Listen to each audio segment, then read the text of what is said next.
Good morning, world. This is MJ. This is your ESPN of boxing.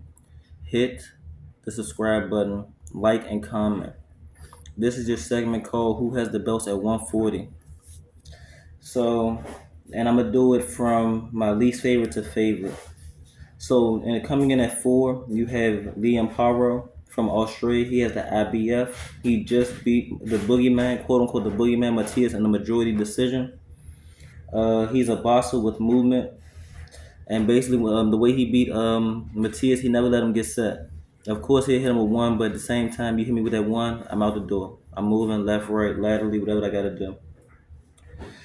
Let me see. His downfalls is he is there to be hit. His head movement is not the best.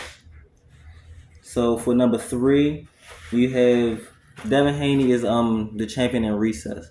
So that right there, I'm gonna have to do a show on that. But that right there in itself, I feel like if Devin Haney was active, he would be my number 1. Just to be honest with you. But you have Albert Puello, who is as of right now, he's going to be moved up to the WBC champion. He just beat Gary Anton Russell in a controversial fight. It was a great fight nonetheless, but it was very controversial. Albert Pujols. I'm sorry. Albert Puello is a counterpuncher, and that's how he beat Gary Anton Russell. Gary Anton Russell was very, very, very aggressive. He wanted to keep his knockout streak going. Albert Puello took advantage of that. And the thing is, like, my opinion is it was either Albert Puello that came up with that game plan, like on the fly, in the ring, or it was his corner. He stuck to it, and it won him a close, controversial fight.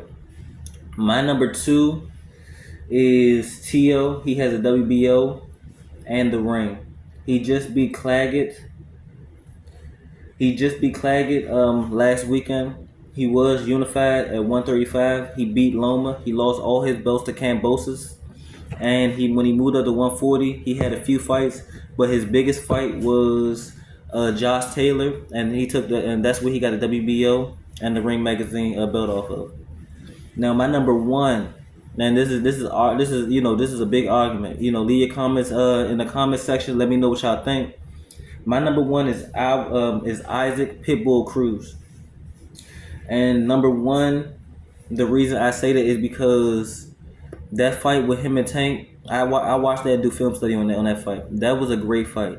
You see what I'm saying? And that fight was, yes, he lost, but it was a 2-week notice. Tank had the hand injury, but Tank didn't knock him out. You see what I'm saying? They went all 12 rounds, and it was a battle all 12 rounds. His big win was over Rolly Romero. He stopped him, and that's how he got the WBA strap. His fighting style, he's very aggressive. Pressure fighter, come forward, high guard. Basically, in Fight Night, they just call that a hook master, and that's what he do. He throw a lot of hooks, uppercuts, overhands, not so much the jab. He needs to invest more in the jab. That brings me to my next point. My next point is he has the Mike Tyson high guard, which is right here, and he gives you this and this, but there isn't a lot of waist movement.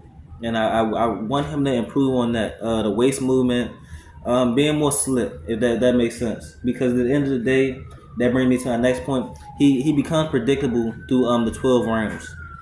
And the reason I have him at number 1, I feel like if he was, a lot of people saying if he was to fight Tio right now, he would knock Tio out. I don't believe that. I think it'll go 12 rounds, but Tio, with his scar tissue and all that type of stuff, it'll look like he went 24 rounds. Or was in a car accident, something like that. But that is my who has the belts at 140. I guess later I can do a hypothetical tournament. Stay tuned for that.